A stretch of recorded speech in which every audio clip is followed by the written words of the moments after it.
झुमरी तलैया नाम का एक सुंदर गांव था। वहां चंपा अकेले ही रहती थी क्योंकि चंपा के माता पिता का देहांत हो गया था।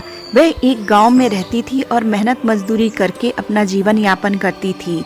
असल में उसके माता पिता एक महामारी के शिकार हो गए थे और उनका देहांत हो गया था। उसकी नानी थी जो बहुत बीमार रहती थी, हमेशा चारपाई पर पड़ी रहती थी। चंदा अपने किस्मत को बहुत रोती थी।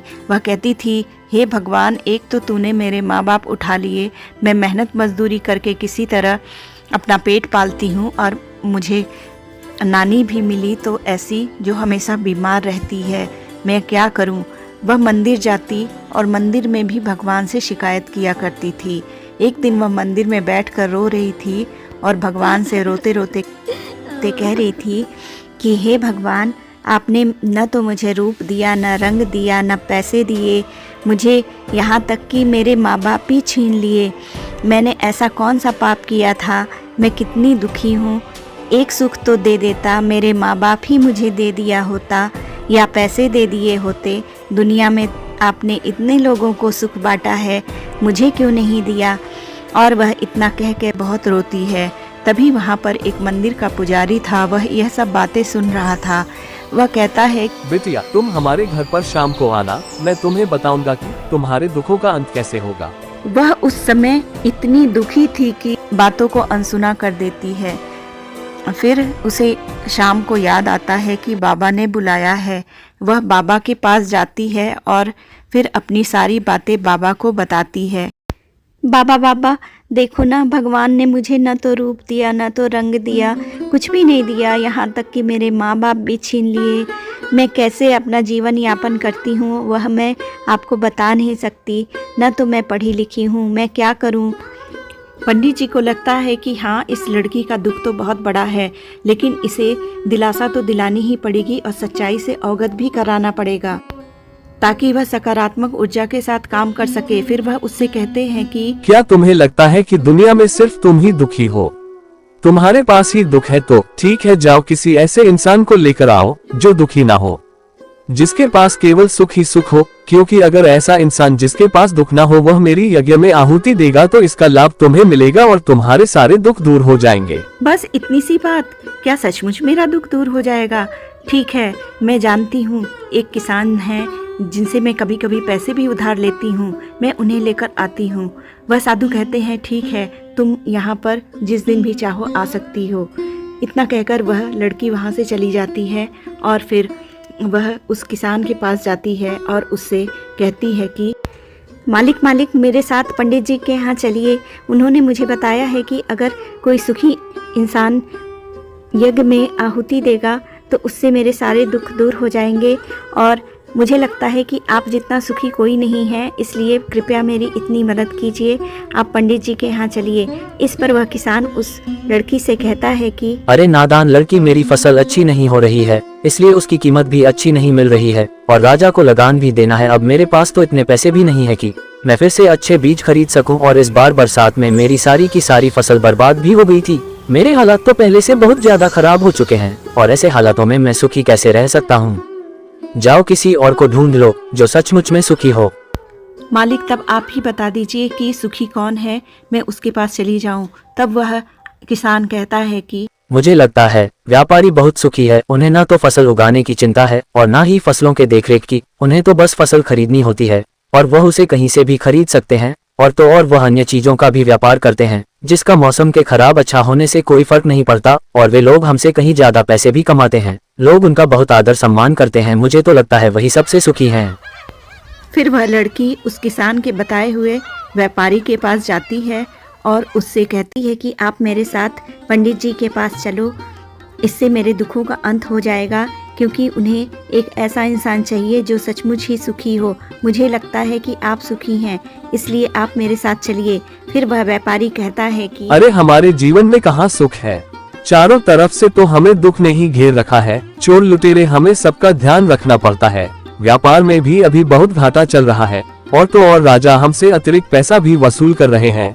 अब मुझे व्यापार करने में बहुत दिक्कत आने लगी है, हमें कोई सुरक्षा भी नहीं मिलती है। जीवन पर कोई ना कोई संकट मंडराता ही रहता है। मुझे तो लगता है कि मुझसे ज्यादा दुखी इस दुनिया में और कोई नहीं है। आपके पास तो इतनी संपत्ति है, इतना धन दौलत है, फिर भी आप कह रहे हैं कि आप सुखी नहीं हैं। आपका कारोबार तो बहुत दूर दूर तक फैला हुआ है। आप जो चाहे खा सकते हैं, कितना भी चाहे आराम कर सकते हैं, कुछ भी खरीद सकते हैं।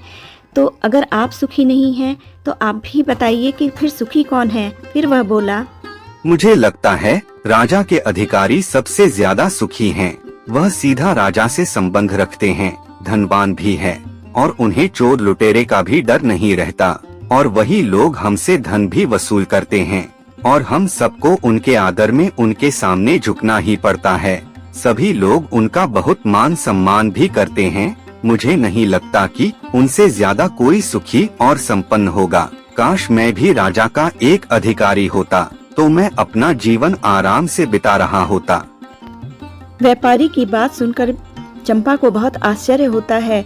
वह अधिकारी के पास जाती है और उससे कहती है कि मैं बहुत दुखी हूँ और मुझे एक ऐसे इंसान की तलाश है जो कि पूर्ण रूप से सुखी है। वह जाकर यदि पंडित जी के यहाँ आहुति देंगे तो मेरे दुखों का अंत हो जाएगा, क्योंकि ऐसा करने से कुछ ऐसा चमत्कार होगा। मुझे पंडित जी ने ऐसा ही कहा है। तब वह आदमी उससे कहता है कि तुम्हें किसने कह दिया कि मैं सुखी हूँ? अरे मेरे जैसा दुखी इंसान तो इस दुनिया में दूसरा नहीं होगा। तुम्हें नहीं पता कि हमारे ऊपर कितना दबाव होता है, हमारे ऊपर कितनी जिम्मेदारी होती है। हमें हर एक आदेश को पूरा करना होता है और वह आदेश भी इतनी आसानी से पूरे नहीं होते। उनका पूरा करने के लिए हमें कितनी मुश्किल उठानी पड़ती है, कितनी दिक्कतों का सामना करना पड़ता है। राजा कुछ भी आदेश पारित कर देते हैं और उसे हम सबको लागू करना पड़ता है। तुम्हें लगता है कि मैं सुखी हूँ? ऐसा कुछ भी नहीं है। अगर वह पंडित तुम्हें सुखी कर दे तो तुम उससे मुझे भी मिलवाना। मैं भी तो सुखी होना चाहता हूँ। मुझे भी अपना जीवन खुशहाली से बिताना है। भला एक अधिकारी बनकर मुझे क्या मिला? रोज रोज का तनाव।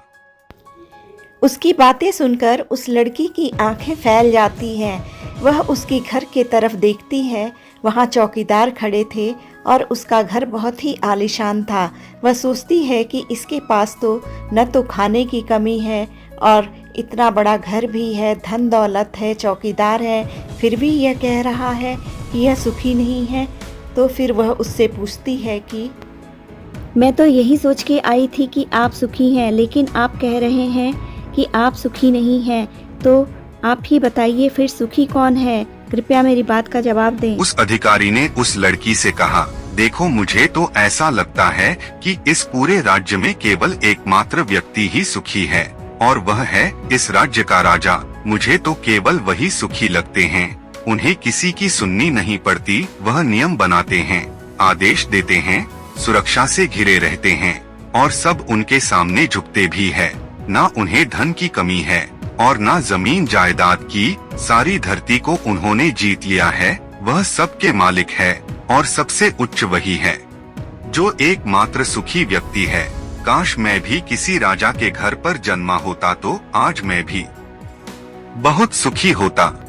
वह लड़की राजा के अधिकारी से अनुरोध करती है कि क्या आप मुझे राजा से मिलवा सकते हैं? सिर्फ एक बार, बस थोड़ी देर के लिए मैं राजा से मिलना चाहती हूँ और इन्हीं प्रश्नों को पूछना चाहती हूँ। तब वह अधिकारी उससे कहता है कि चलो ठीक है, मैं अभी राज दरबार ही जा रहा हूँ। एक काम करो, तुम भी मेरे साथ ही चलो और वहाँ पर राजा से जो पूछना है वह पूछ लेना। वह राजा के अधिकारी के साथ चल देती है और रास्ते में सोचती जाती है कि लगता है आज मेरी समस्याओं का अंत हो जाएगा। मैं राजा को किसी भी तरह मना के पुजारी के पास ले आऊंगी। वह महल देखकर बहुत चकित होती है और महल के अंदर जाकर भी उसके आश्चर्य की सीमा न थी। वह सोचती है कि इतनी सुख सुविधाओं में तो कोई दुखी रह ही नहीं सकता। मुझे आज लगता है मेरी मंजिल मिल गई। और वह राजा को देखकर पहले तो गिर पड़ती है और बार बार गिरता हुआ देखकर राजा उससे कहता है कि बेटी तुम अपनी बात निडर होकर कहो, तुम्हें क्या कहना है? तुम मुझसे क्या पूछने आई हो? तब वह लड़की डरते हुए राजा से कहती है, दुहाई हो महाराज, दुहाई हो, मैं बहुत गरीब हूँ और मेरे माता पिता की मृत्यु जब मैं बहुत छोटी थी तभी हो चुकी है और मैं एक अनाथ की जिंदगी जीती हूँ। मेरी एक नानी है जो हमेशा बीमार रहती है। मैं दिन भर मेहनत मजदूरी करती हूँ, तब कहीं जाकर मुझे 2 वक्त की रोटी मिल पाती है। एक दिन मुझे एक पंडित जी मिले थे। उन्होंने कहा था कि तुम किसी संपूर्ण सुखी व्यक्ति को अगर लाकर आहुति दिलाओगी तो इससे तुम सुखी हो जाओगी। मैं सबसे सुखी इंसान को ढूंढ रही हूँ। जब वह पंडित जी के यहाँ जाकर आहुति देंगे तो मेरे दुखों का अंत हो जाएगा, मैं सुंदर भी हो जाऊंगी और इस कारण मैं आपको अपने साथ ले जाना चाहती हूँ। क्या आप मेरे साथ थोड़ी देर के लिए चलेंगे? मुझ गरीब पे दया कीजिए। अच्छा, सबकी तरह तुम्हें भी लगता है कि मैं इस दुनिया का सबसे सुखी व्यक्ति हूँ, लेकिन यदि कोई मुझसे पूछे कि इस दुनिया में सबसे दुखी व्यक्ति कौन है तो वह मैं ही हूँ। मेरे पास नींद नहीं है, मेरे पास आराम नहीं है, मैं आराम से सो नहीं पाता। अंगरक्षक हमेशा मेरे आसपास रहते हैं, उनके बिना मैं अकेले कहीं जा भी नहीं सकता। जरा सी आहट होती है तो नींद टूट जाती है। डर हमेशा लगा रहता है क्योंकि मेरे दुश्मन मेरे घर में ही रहते हैं, जिनका मुझे पता तक नहीं कौन कहां से मुझ पर वार कर दे। कोई नहीं कह सकता। यहाँ पर बैठे सभी लोग मेरे दुश्मन ही तो है, वह सभी मेरे शत्रु है। यहाँ पर बैठा हर एक व्यक्ति मेरे राज दरबार का ही है, किंतु मुझे सब पर शक करना पड़ता है। हर एक सांस मुझ भारी मालूम पड़ती है। इतने बड़े राज्य की जिम्मेदारी उठाने इतना आसान नहीं। तुम्हें लगता होगा कि राजा के पास तो सभी ऐसो आराम है, धन है, दौलत है, जमीन जायदाद है, उनके पास किसी चीज की कोई कमी नहीं है और इस हिसाब से तो उन्हें सुखी होना ही चाहिए, किंतु मैं तुम्हें बता दूं कि यह सब सुख नहीं देते। तब वह लड़की राजा से कहती है कि चलिए मान लेती हूँ कि धन, वैभव, महल ये सब सुखी नहीं देते, लेकिन सुंदरता तो सुख देती है और मुझ में तो सुंदरता है ही नहीं। मैं सुखी कैसे हो सकती हूँ? मेरे पास तो धन दौलत भी नहीं है। तब वह राजा कहता है कि सुंदरता जो मैंने देखी है, जो लोग शक्ल से सुंदर होते हैं उनके मन सुंदर नहीं होते। वे लोग तो एक मुखौटा लगाए घूमते रहते हैं। वह दूसरों को दिखाते हैं कि मैं कितना सुंदर हूँ, लेकिन समय सबकी सुंदरता छीन लेता है। एकमात्र सुंदरता मन में ही रहती है और जिसका मन सुंदर है वह हमेशा ही सुंदर रहता है। इस पर वह लड़की राजा से कहती है राजन, तो आप ही बताइए कि आपके हिसाब से इस दुनिया में सबसे सुंदर और सुखी कौन है? इस पर वह राजा लड़की से कहता है, मेरे हिसाब से तो एक गरीब व्यक्ति जो 2 वक्त की रोटी का प्रबंध कर सके, जो किसी तंत्र बिना, किसी बंदिशे के बिना किसी भी दिशा में घूम सके, उसे कुछ भी छिन जाने का डर ना हो, कुछ भी लुट जाने का खौफ न हो, जिसे रात को अच्छी नींद आती हो। मुझे पूछोगे तो सबसे ज्यादा सुखी वही होगा और इस हिसाब से मैं तुम्हें देखता हूँ कि तुम सबसे सुखी हो। तुम्हारे पास नींद है, अच्छा मन है, चारों दिशाएं हैं और कोई डर नहीं है, कोई साजिश नहीं, कोई षड्यंत्र नहीं, बस जीवन है, खुला जीवन। मेरे हिसाब से तुम ही सबसे सुखी हो। राजा ने तो मेरा दृष्टिकोण ही बदल दिया। राजा की बात सुनकर थोड़ी देर के लिए वह सोच में पड़ गई, लेकिन अगले ही पल उसे एहसास होने लगा कि वही एक मात्र सुखी और सुंदर है और वह जो भी थी, जैसे भी थी, उसे खुद के होने पर गर्व होने लगा। पूरे दिन इधर उधर भटकने के बाद जब वह इतने लोगों से मिली जुली तो उसे यह समझ में आने लगा कि इस दुनिया में उसके जितना तो सुखी कोई है ही नहीं, क्योंकि उसे न तो कुछ खोने का डर था और न कुछ पाने की ज़्यादा लालसा थी। और राजा ने भी उससे यही बात कही थी। फिर वह उन्हीं पंडित के पास जाती है जो उसे मंदिर में मिले थे। वह उन्हें जाकर बताती है कि मुझे अपने सवालों के सभी जवाब मिल गए। इस दुनिया में कोई भी सुखी नहीं है। हाँ, वह सुखी है जिसका मन सुंदर है, जिसे न कुछ खोने का डर है और न कुछ बहुत ज़्यादा पाने की लालसा है और जो अपने आप में ही संतुष्ट रहता है। इतने बड़े राजा, उनका धन वैभव देखकर तो मैंने सोचा कि वही सबसे ज़्यादा खुश होंगे, लेकिन उन्होंने कहा कि मुझसे ज़्यादा खुश तो तुम हो, क्योंकि तुम अपनी ज़िंदगी अपनी मर्जी से जी सकती हो। मुझे भी ऐसा एहसास होता है कि मैं जहाँ चाहे बेझिझक जा सकती हूँ, कुछ भी कर सकती हूँ, इधर उधर घूम सकती हूँ। मुझे किसी से डरने की कोई ज़रूरत नहीं है। और जहाँ तक 2 रोटी की बात है, उसका इंतज़ाम करने के लिए मेरे पास यह 2 हाथ हैं। यह सुनकर पुजारी बहुत प्रसन्न होते हैं और उससे कहते हैं कि अच्छा हुआ तुमने अपनी समस्याओं का हल खुद ढूंढा। अगर मैं उस दिन तुम्हें यह बातें समझाता तो तुम्हें ये बात समझ में नहीं आती। लेकिन जो अनुभव तुम्हें इस समय हुआ है, वह अनुभव मैं तुम्हें कहकर नहीं करा सकता था। स्वयं जूझने से ही समस्याओं का हल मिलता है। अब तुम कभी भी दुखी नहीं रहोगी। अगर दुख आएगा भी तो तुम उसे अपने विवेक से संभाल लोगी। सच में ऐसा ही हुआ। वह बहुत खुश रहने लगी। वह जो भी काम करती मन लगाकर करती।